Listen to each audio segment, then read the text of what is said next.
Water levels on the Wisconsin River are going down this morning, but some people are out of their homes as a levee erodes. And you'll want to plan ahead if your morning commute takes you through Middleton as a major construction project gets underway today. From the Channel3000.com Alert Center, this is News 3 Now this morning. Good morning, everybody, and thanks for joining us for News 3 Now this morning on this Monday, April 22nd. And we are happy to report Danica made it home safe and sound from vacation. A little late, a little groggy. It is Monday, I bet. It happens. I mean, it was bound to happen regardless. And at least there's some warm weather. I mean, I got woken up to, what, 50s out there? Almost 60, it says. She brought the warmer temperatures back with her. Probably 60 when you got into work this morning. Temperatures have dropped a couple of degrees, but not much. Slept with the windows open last night for the first time in probably 6 months. Here's a beautiful picture of the sunrise this morning, though, at the Queen Bee Radio Skycam. You know what they say about red skies in the morning. We do have some rain and some thunderstorms in our forecast a little bit later on today. Here's a look at Doppler track. All of the rain is quite a ways away from southern Wisconsin this morning. Pretty wet through the Northwoods and through the Twin Cities metro area, the rain moving in there, but otherwise things are pretty quiet around here. Any rain showers that do try to push into the area end up falling apart because the air is very dry. Now rain chances really start to increase as we head towards the late afternoon and evening hours here in southern Wisconsin. So while it will be a dry commute to work, coming home might be another story. Temperatures, though, will stay mild. We'll climb through the 60s into the mid-70s with a south wind today. Not quite as warm as it was yesterday, but pretty darn close. The roads are looking pretty good right now. They're dry. We're not looking at any accidents, just the usual crowd starting to show up at Stoughton Road and the Beltline. Otherwise, drive times into the capital city still looking normal for this time of the day. That is good news, especially you just never know with rain on a Monday. It slows things down inevitably, and especially later on this afternoon, that might be the case. And you add in some orange cones, it's just a load of fun. All right, thanks, Addie. You're welcome. We start the news this hour in Portage, where people are out of their homes for flooding concerns along the Wisconsin. A levee there appears to be getting weaker and weaker, and that's where we find Josh Spreiter this morning. Josh, what can you tell us? Good morning. We are still waiting to hear how many people were evacuated overnight, but one of those stretches that is now closed is Fairfield Street. That is right across the river from where we are right now. The good news is, to share this morning, is that the river is going down after cresting yesterday. Officials say the Wisconsin River is now below 20 feet at 19.9. That's still at major flood stage, though, which is anything above 19 feet. It still needs to get below 17 feet to drop below the flood stage, so there's a ways to go yet. Now, there was some concern overnight as a levee along the Wisconsin River appeared to be weakening. The DNR found more erosion along the Caledonia levee in Portage over the weekend. Because of that reason, Columbia and Sauk County officials were asking even more people to evacuate. An 8-mile stretch of Levee Road is still closed this morning, and the sheriff's office is currently notifying residents in that area to leave their homes. That stretches from Columbia County at the junction of Highway 33, where Fairfield Street intersects, west to the Shep Road intersection in Sauk County. In the meantime, the Red Cross has set up a shelter at the Portage United Methodist Church for anyone who needs it. Officials expect evacuees will be able to return home in the next couple of days. Now, officials expect the Wisconsin River to keep going down over the next few days into Thursday and Friday, but the problem is with that forecast later this week, there is the chance for rain, so that will slow the process. Officials will keep monitoring that as that continues to develop. Right now, minimal damage is being reported with flooding in people's basements. We have seen a lot of pumps around town. Again, we will bring you any new developments as they come in this morning. Back to you. Certainly hard to believe that such a potentially dangerous situation or damaging situation comes from a beautiful shot where Josh is this morning. Josh Spreiter reporting from Portage. Thank you so much. Authorities over in Iowa County are preparing for their own flooding later this week. The National Weather Service is forecasting some minor flooding along the Wisconsin River near Muscadet. That river is expected to reach around 9.4 feet, about a half foot above flood level. Besides Muscadet, houses in Boscobel could also be impacted. Despite the issues with water, most of southern Wisconsin is actually under a high risk for fires right now. The DNR is warning that burning piles of debris, grass, or burning in wooded areas is extremely dangerous. Campfires are also discouraged. Counties from Juneau and Adams all the way down to the Illinois state line are under a very high risk of fire activity. Just into the Channel 3000 Alert Center this morning, yet another Democrat is announcing his run for the White House. Massachusetts Representative Seth Moulton officially announced his campaign with an online video this morning. The 40-year-old Marine Corps veteran would be the youngest president in American history if he's elected. He joins nearly 20 other candidates running for the Democratic nomination. Former VP Joe Biden, meanwhile, is expected to announce his bid for office on Wednesday. 6:05 your time now. Police say the mother of 2 young children found dead inside a Seymour home to the west of Green Bay is safe. Police have not named any suspects yet after the 3-year-old and 3-month-old girls, along with a 35-year-old man, were found dead inside that home on Friday morning. The investigation has been turned over to the Department of Criminal Investigation within the state's Justice Department. Those victims have not yet been identified. If your commute takes you down University Avenue in Middleton, you might want to find a different route starting today. Construction on stretches of University do begin today. Sections between Cayuga and Park Streets in Middleton will be closed in both directions over the next couple of months due to that work. It's part of a $2 million project involving new pavement and utility improvements, as well as new traffic lights and left turn lanes at the Parmenter Street intersection. That reconstruction work is scheduled to wrap up by the 4th of July. Delays are also expected on Verona Road starting tomorrow morning after southbound traffic shifts on the new southbound interchange ramps from Williamsburg Way to McKee Road. The Verona Road and Williamsburg Way intersection will also partially close starting tomorrow morning. Only right turns in and out of that intersection will be allowed as crews build a bridge there. That's expected to last until sometime in July. A team of master electricians from the Madison area is back from a trip that took their skills to an international level. Now they're hoping our community can step it up when it comes to all things green power. This all started as a pilot program for the city of Madison back in 2016. Through the program, trainees with little or no prior electrical skills can learn solar job installation skills as part of a crew working to install PV systems on city facilities. One of those who benefited from the program is Hattie Russell. Now the 21-year-old is encouraging others to look into solar power. I think it's controversial because everyone thinks it's kind of a waste of money, but the sun is free, and any money that you spend on it, it pays you right back for it. It's worth it, 100%. Just a no-brainer for you. Yes. Hattie was trained under Madison master electrician Matt Parks, who's just back from Puerto Rico, where he helped train and install solar panels on an emergency shelter in need of help after Hurricane Maria back in 2017. So there are millions of trees across southern Wisconsin, or Wisconsin in general. So to tell the story of just one seems a little crazy, but a white elm tree in a small Grant County village is so much more than bark and branches. A lonely tree in Mount Hope has been bringing people out for decades. Kelly Engsberg is one of those people. She says the tree has brought her family closer together and is the #1 topic of conversation at reunions and get-togethers. Kelly makes sure to wave at the Mount Hope tree every time she sees it. It's like an old friend that you just really love seeing when you run into them, wherever it may be. But you always know that that friend is going to be right there.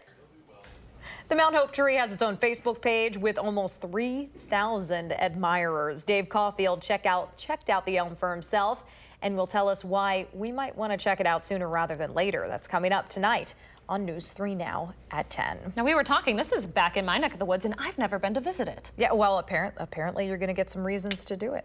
Beautiful tree, worth the trip. All right, 6:08 your time now. Speaking of hope, a Janesville police officer is being recognized for his work with veterans and helping to bring them hope in their time of need. We're going to hear from him coming up. It's a pack the poncho kind of day, just in case the chances for scattered showers and storms comes to fruition this afternoon. Hattie's in with a look at that. Hard to believe with a sunrise like that. Yeah, when News 3 Now this morning returns.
Good morning from the Hattie-O patio. We're off to quite a mild start this morning after a pretty warm day yesterday. Take a look at these high temperatures. I show you this map because we were in the 80s. 80 here in Madison, 81 in the Dells and Janesville, even as mild as 86 in Muscadet yesterday. Through the Wisconsin River Valley, temperatures were just a little bit warmer. And yesterday was our first 80-degree rating since last fall, October 9th to be exact. We hit 81 and then we didn't climb above 80 until yesterday. Now we're a little bit ahead of schedule. Normally the first 80-degree day of the season is in the first week of May, so hitting it a little bit earlier this year. Spotter training classes continue for the area, though. We are definitely in severe weather season. There are 2 classes today, one in Platteville and the other in Berlin in Green Lake County. Both of those classes start at 6:30 this evening, and then tomorrow there'll be 2 classes taking place in Middleton, one in the afternoon and another one in the evening. All the classes are free and open to the public. If you're interested in becoming a spotter for the National Weather Service, they could always use more. By all means, attend one of those classes. And there is a marginal risk for severe storms later on today, mainly through the afternoon and evening hours, and that's for southern Wisconsin, parts of northern Illinois, and eastern Iowa. Things are pretty quiet right now with all the rain activity to our north and west. Had a few showers trying to work their way into southern Wisconsin, but they have since fallen apart. The air is pretty dry here right now, but it will turn a bit more humid as we head towards the afternoon. Skies are mostly clear, in fact, overhead, but look for the clouds to increase through the morning. Temperatures have dropped another degree here in Madison. We're down to 57 right now, but still pretty mild. 57 in the Dells, 55 in Mineral Point, as well as Monroe, and 56 in Platteville. South winds this morning, 5 to 10 miles per hour. Those winds will stay from the south throughout the day today and help us warm pretty quickly. Temperatures will climb through the 50s and 60s, back into the 70s by lunchtime. There you can see some showers developing west of the area at lunchtime and then becoming more widespread through the afternoon right into the evening. So if you have outdoor plans later today, you want to pay close attention to the weather, download that First Alert weather app so you can keep an eye on the radar if you're outside. The rain will come to an end overnight and skies are expected to clear on Tuesday. Total rain amounts expected to be less than an inch in most locations, although slightly higher amounts possible to the north and west, especially in those thunderstorms. Here's a look at your extended forecast. We will cool it down a little bit, but not much. Nighttime lows stay in the 40s, daytime highs in the 60s, a couple of dry days, and then a chance for rain returning on Thursday. Now it's time to get a look at your First Alert traffic maps. Josh Tim has all the details this morning. Good morning, Josh. Yeah, good morning. Quiet start so far on the Beltline. No major delays showing up yet east or westbound at this point. Other roads here in Dane County, not looking too bad. Just some of the usual brake lights are beginning to pop up on northbound side of Rona Road approaching the Beltline. Moving well downtown around campus. Volume is not an issue at this point. And other main routes, including the interstate, they're moving along at the posted speeds with no major crashes or delays. With your First Alert traffic, I'm Josh Tim. Thank you, Josh, and thank you, Hattie. All right, a longtime member of the Janesville Police Department is getting a well-deserved piece of national recognition this week for his work with veterans and mental health. This is really impressive. Officer Craig Clements is being named one of the Sheepdogs of the Year this weekend. He joins us this morning to talk more about the award and the work that led up to it. Good morning and congrats. Good morning, thank you. Let's talk a little bit about this program for folks who don't know what Sheepdogs are. Tell me how you got involved. Okay, well, there's this organization, it's Sheepdog Impact Assistance. Yeah. What they do is they have 3 missions. One is disaster relief. So anywhere around the United States when there's a disaster, the volunteers come in and help out when they can. They also will do outdoor adventures for sheepdogs. So what a sheepdog is someone that's in the military or former member. Same with law enforcement, EMS, and fire service. Okay. And it gives those members an opportunity to maintain camaraderie and to go assist the community further. Even when they're done with their professional service career, they can move on and volunteer and continue to help their communities. That's great. So we should point out, because we're going to brag for one of 4 people getting recognized with this award. So, of course, first and foremost, congratulations and thank you for what you do. But a lot of this has to do with your work in mental health. Can you talk a little bit about some of the strides you've made and some of your goals for the future you would love to see in the Janesville department? Yeah, well, I'm a member of our crisis intervention team. We work with people in our community that have a mental illness. I'm also a member of our peer support team, so that has to do with mental wellness in our own police department. We also assist with other service organizations. And this is a growing thing for police departments. For people who don't understand, can you kind of tell us why that is and why you guys are relied on more and more, do you think?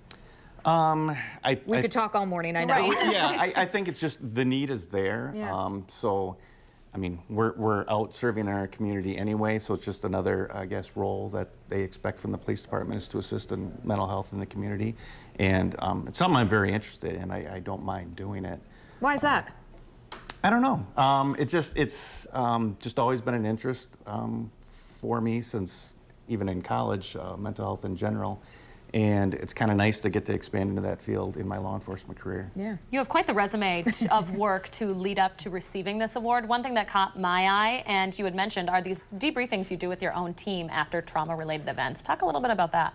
Yeah, so we'll do formal debriefings, which will get members of law enforcement, fire, dispatchers, EMS, we'll get them all together in a room.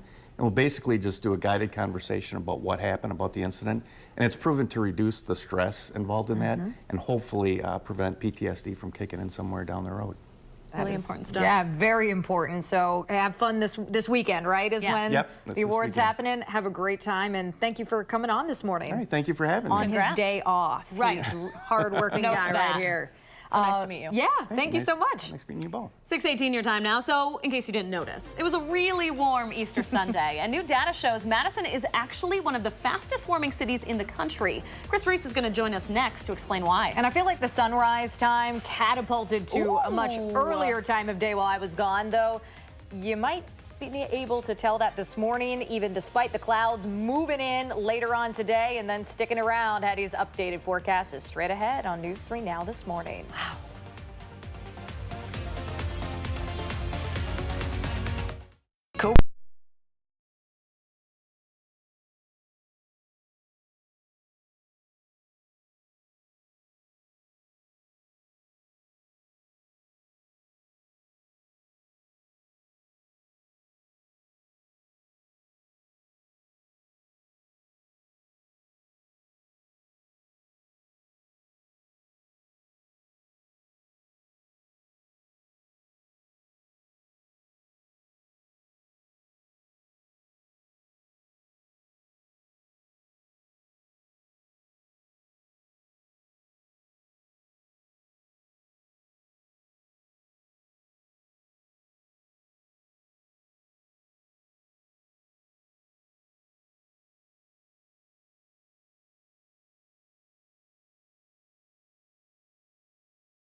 Good morning from the News 3 Now First Alert Weather Center. We have temperatures in the 50s this morning. Take a look behind me. Current temperature 57 in Madison, 60 right now in the Dells. A mild start to this Monday morning, but there will be a chance for some rain. So you might want to send that umbrella along with the kids before they head to the bus stop this morning. Definitely dry early today, but temperatures will climb into the mid 70s with some showers and a few scattered thunderstorms popping up this afternoon and continuing through the evening. Here's a look at the extended forecast then. A little cooler through the rest of the week, but not bad at all. Nighttime lows will be in the 40s. Daytime highs will be in the 60s. Have a wonderful day. We certainly will. Thank you, Hattie. So temperatures here in Madison felt a little more like summer than Easter Sunday yesterday. It looks like fire in the sky behind us. We hit 80, though, for the first time this year yesterday. Another warm day on tap. This comes as some scientists say Madison is one of the fastest warming cities in the country. Chris Reese is here to explain why that is and what our temperature outlook is going to look like over the next couple weeks. That's right. Of course, 80 degrees for those highs yesterday. And honestly, places like Muscadet made it up towards 86. That's unbelievable. 4 degrees away from 90 for this time of the year. We've seen a lot of warming really across the country as a whole, but in Madison alone, we've warmed up more than 2 degrees above average here. So let me go ahead and just show you guys how that's shaping up for us. Here is the overall average date of when we hit some of our milestones. Typically, we don't hit 80 until May 5th, but we hit it yesterday on the 21st of April. Then, get this, 50 degrees we were early, 60 degrees we were early, 70 was the only one that was on time. We are warming up. Since 1970, our average temperature has warmed 3 degrees in Madison, Wisconsin 2.7 degrees, and then the United States 2.5. So Madison, one of the warmer states or warmer places in Wisconsin, and then Wisconsin, one of the warmer states in the United States as a whole, which isn't too much of a surprise given that the upper Midwest, the Northeast, and then the desert Southwest are some of the fastest warming regions of the country. And then Alaska as a whole is the fastest warming state in the country. And so that lends itself to the question, how are temperatures going to look as we go through the next couple of days or the next couple of weeks? And the reality is, especially for the southern 2/3 of the country, we are going to look at a higher probability of temperatures being warmer than normal. And those warmer than normal temperatures look to really continue throughout the rest of the month as well. That's one of the things I've noticed. Now, here in Madison, we're going to see those temperatures closer to average for the next couple of days, but that's just because of those rain chances coming in. But once we get rid of the rain chances and you get more sunshine, those temperatures just take off again. And so it's one of those things where as the global temperature warms, you actually see more extremes. So yes, you do see the cold shots that we saw in the winter. Those become more frequent, but then you also see more heat waves as well. Hey, I'll take that heat wave if this is the sunrise we're getting. Look at that. That is a beautiful sunrise behind us. Beautiful. Skies afire. Absolutely. Very interesting stuff today. Thank you, Chris. My pleasure. So the laws passed during Wisconsin's lame duck session will be back in a courtroom today. We'll have the latest on that in our next half hour. And Danica's back from vacation just in time to see her favorite Greek freak and the Bucks go for a series sweep tonight. She's fist pumping already. Yeah. We'll preview that game next on News 3 Now this morning.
A new report says a troubled youth prison here in Wisconsin has not made the changes it was ordered to make. We'll tell you what has changed and what hasn't.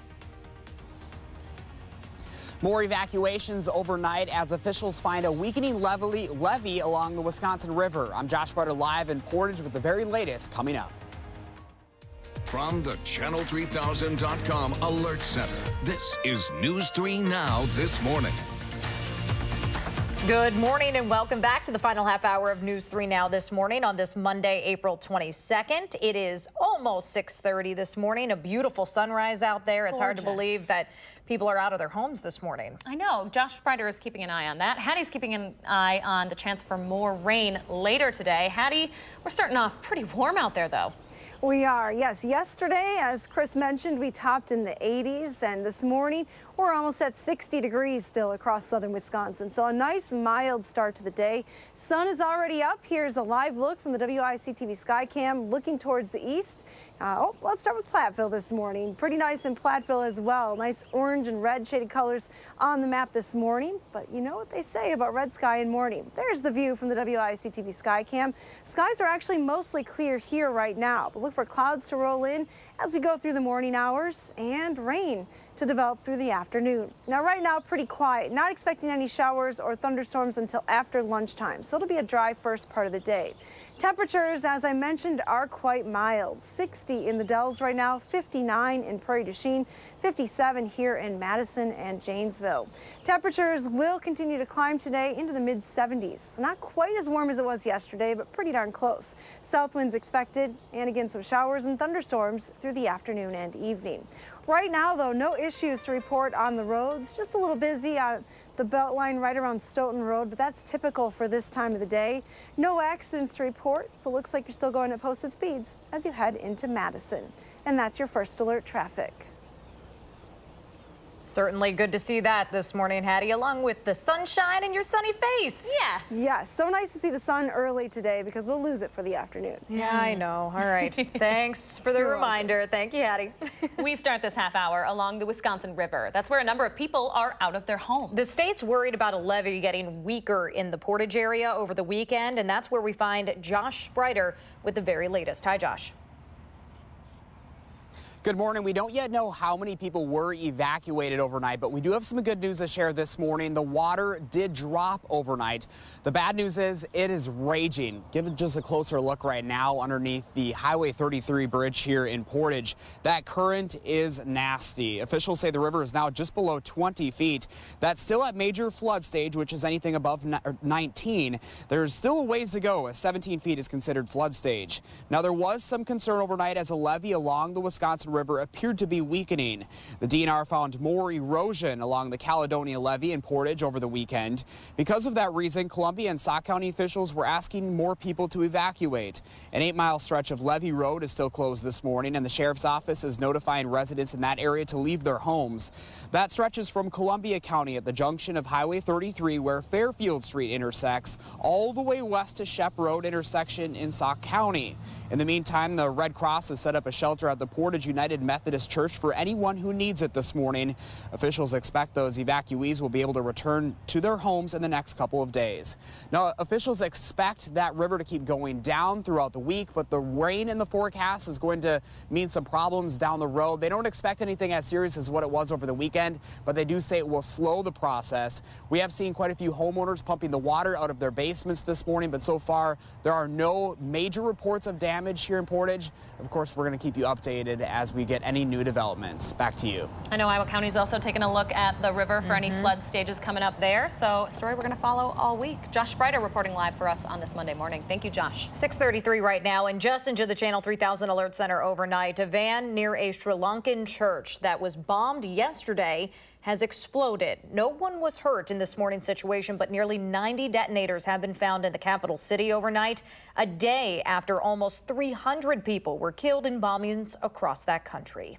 It's very shocking that I can't think about what to do next.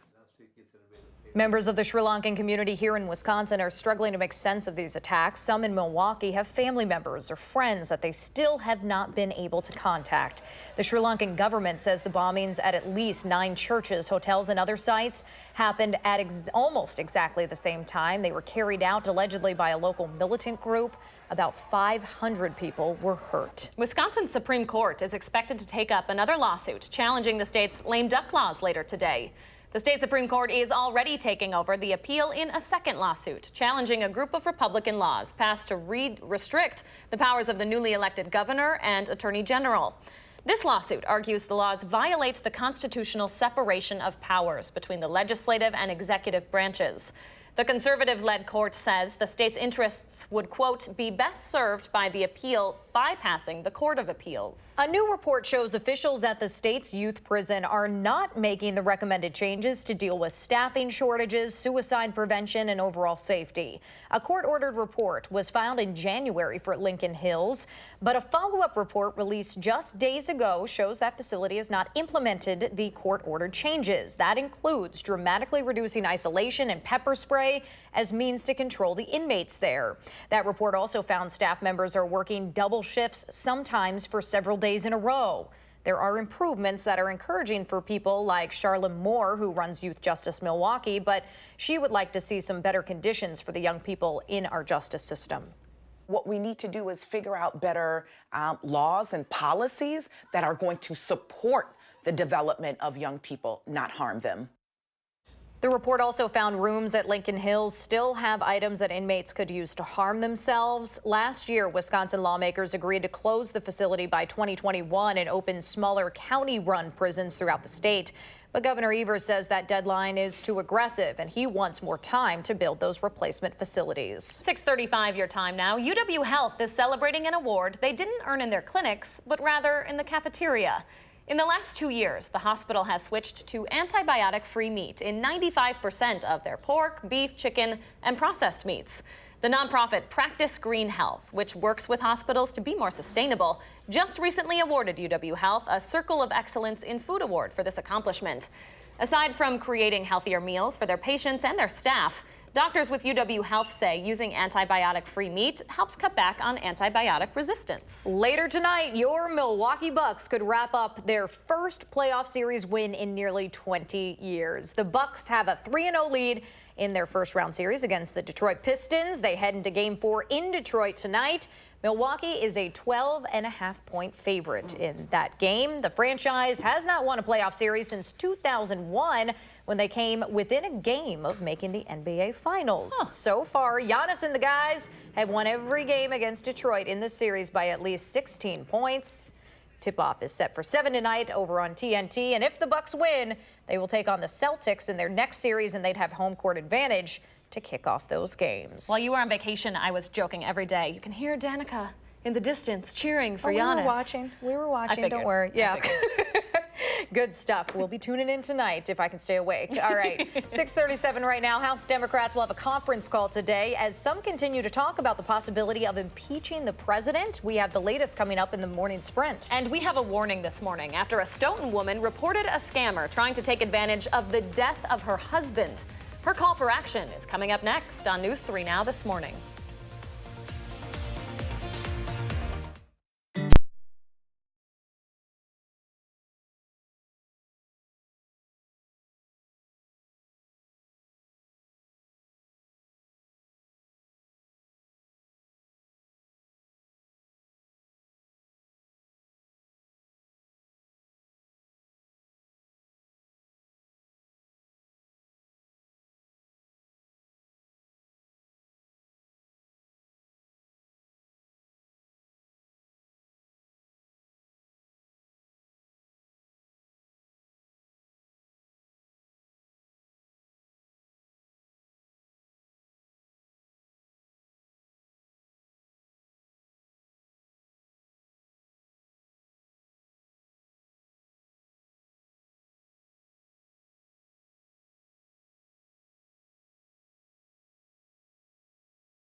So I must have missed some really nice sunrises while I was gone, because Linda sent this one in from Lake Koshkonong. Just a beautiful shot. I don't know how else to say it. As much as West Coast sunrises, I'm sure were beautiful, although hopefully you were sleeping in. Yes, I was at least a little bit, yeah. There's nothing like a Wisconsin sunrise, It is really pretty. We love this picture. Thanks so much for sharing, Linda. What does your morning look like? Take a picture, post it on Facebook or on Twitter, and use the hashtag MyNews3Mornings so we can find and share our favorites right here on the program. Okay, there is a woman over in Stoughton this morning sharing a warning with the rest of us about a scam that tried to take advantage of the worst week of her life. Marge Kittleson lost her husband Lowell last month. She says he was one of the most caring humans she'd ever met, which is why she was appalled when someone tried to exploit his death. The day his obituary was posted online, someone spoofing the phone number of her funeral home called to double-check the facts on his death certificate. They knew everything, down to his birth and death date, even the names of his parents and his kids, but they wanted his social security number. When Marge started asking questions, they hung up. Exploited, concerned for myself and my family, but also for all of the people that are going through a death, to have to deal with something like that, because your mind is in so many places. You have to remember, scammers don't care how you're doing. That's the reason you're being scammed, is they know that you're being vulnerable. That right there is Steve Knoll, a professor at Madison College. He says this kind of scam goes back decades, but social media can make them harder to catch.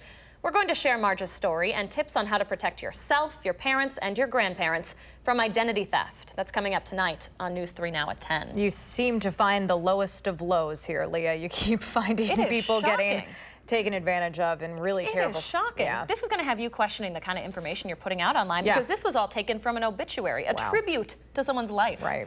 Really sad there. Yeah. All right, keep your guard up. 6:42 right now, I should say. Hattie's got highs in the mid-70s today. We are in for a bit of a cool down tomorrow. That is in exchange for some more sun. She's watching the rain and storm chances developing this afternoon coming up.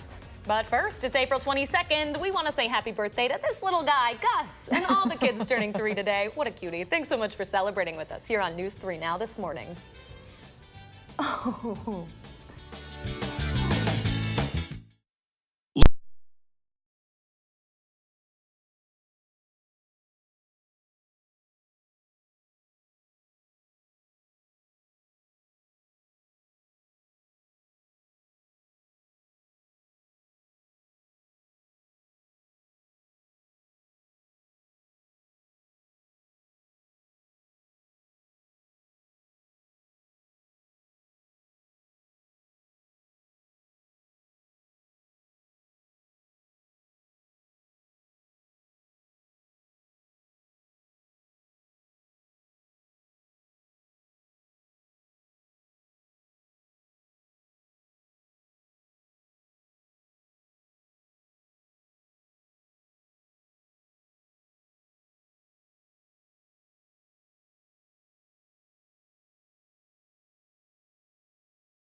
Good morning from the News 3 Now First Alert Weather Center. We have a beautiful sunrise underway this morning. In fact, the sun is already up. Skies are mostly clear here in Madison.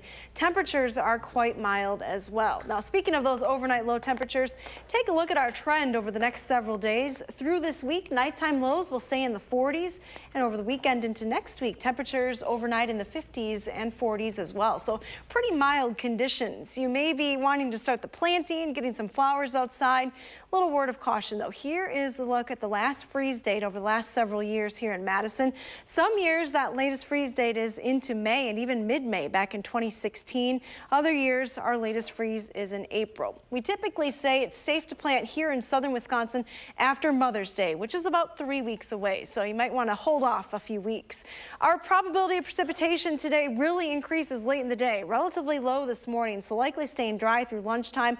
Then looking at some showers and scattered thunderstorms moving into the area for the afternoon and evening. Here's a look at the severe weather outlook. It is a marginal risk for severe weather. Again, the main threats will be large hail and strong winds through the afternoon and evening. Things should wind down overnight tonight. Our Doppler track showing you that it's relatively quiet here across southern Wisconsin, although we do have some pretty widespread rain through the northern part of the state into the UP of Michigan. Some shower and thunderstorm activity now moving through the Twin Cities metro area. All that rain activity though pretty far away early this morning. Any showers that have tried to work their way into southern Wisconsin end up falling apart rather quickly. The air is pretty dry right now, but that dew point number is going to be on the rise through the day today. Could see dew points in the 60s, meaning it's going to feel a little bit more humid this afternoon. Now, our current temperatures this morning, we're off to a beautiful start. Temperatures are quite mild. 54 in Boscobel, 58 in Viroqua, 59 in the Dells, 57 here in Madison. Normal highs this time of the year in the low 60s, so we're quite mild early this morning. Our future track forecast model with south winds today will show you a pretty rapid warm up. Clouds are expected to increase as we go towards the afternoon, and you see by 4 o'clock today the rain becoming more widespread, especially west of Madison. It will track across the entire area through the evening hours, so if you have plans outside, pay close attention to the weather later on today. All the activity though winds down overnight, and by the time we hit tomorrow morning, things should be dry. Here's a look at your extended forecast then. We have temperatures that will cool down a little bit heading through the rest of the week with highs in the 60s. Beautiful weather though Tuesday and Wednesday with lots of sunshine, with a chance for rain coming on Thursday. Take a look at Rebel in Reedsburg. Without a cause. Rebel looks like maybe caught by surprise there a little bit. 76 degrees. A little bit wet later on, so you may want to try and take that walk earlier rather than later. Especially if you have Rebel's color hair that will just pop up like nothing else. That's true. Look at the daffodils behind us popping up. Wow, Speaking of, gorgeous. Beautiful. We're starting to see little leaves in the patio Nice. as well, so turning the corner, I think. Get outside, check here them out. comes the allergies, folks. Exactly. That is true. Thank you, Addie. You're welcome. Morning Sprint's coming up next right here on News 3 Now this morning.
6:52, time for the morning sprint. Hattie has temperatures in the 70s today with a chance for rain this afternoon. Chances for rain and storms, not what the people in Portage want to hear, as the Wisconsin River is still at a major flood stage. Josh Spreiter is there with the latest. Josh? Good morning. We don't yet know how many people were evacuated with the latest evacuations overnight, but the good news is the river is going down this morning, now under 20 feet. That's still a few feet above flood stage, though. Now, the not so good news, officials did discover that a levee along the Wisconsin River appeared to weaken over the weekend. Because of that, they were asking even more people to evacuate.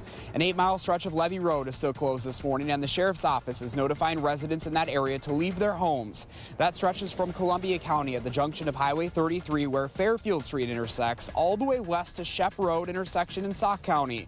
The Red Cross has set up a shelter at the Portage United Methodist Church for anyone who needs it. I'm told more rain in the forecast could slow the process this week. Thank you, Josh. Authorities in Iowa County are preparing for their own flooding later this week. The National Weather Service is forecasting some minor flooding near Muscadet. The river is expected to reach right around 9.4 feet, about half a foot above flood level.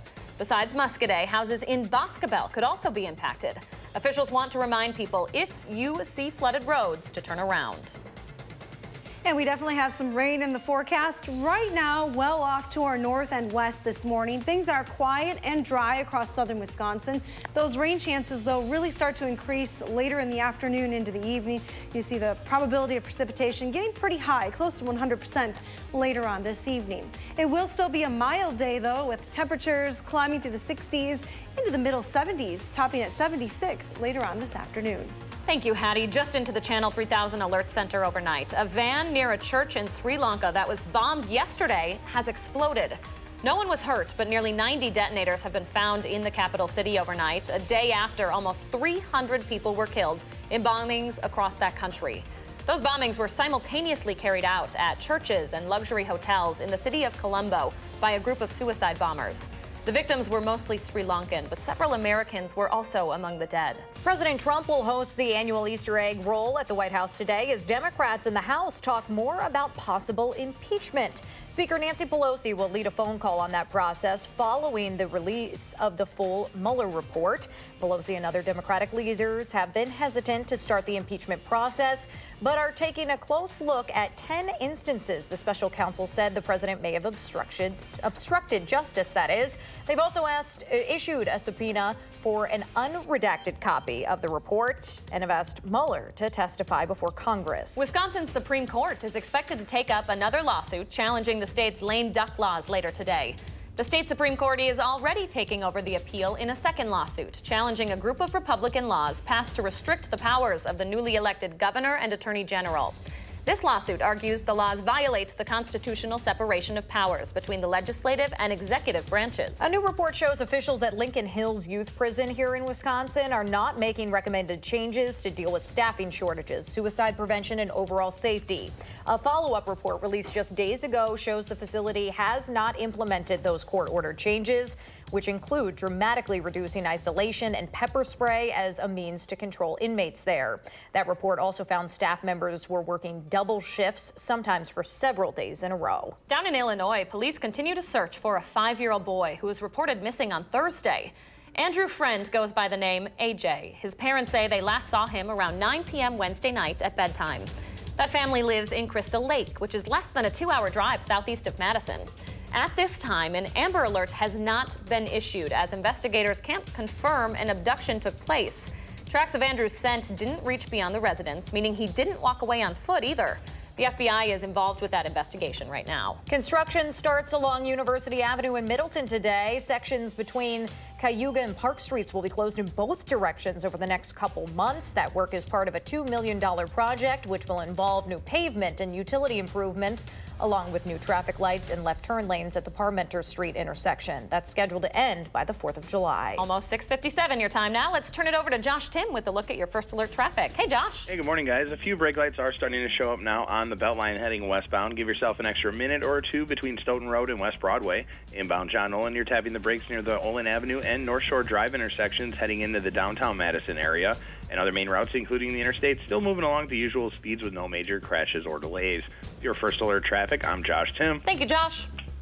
And it's kind of a nice start this morning. Take a live look from the Edgewater Skycam, looking out over downtown Madison. Sun shining on all the buildings there. Look for clouds to roll in through the morning, though, and some rain to become likely later on this afternoon. Still pretty mild today with highs in the mid-70s, even feeling a little bit more humid.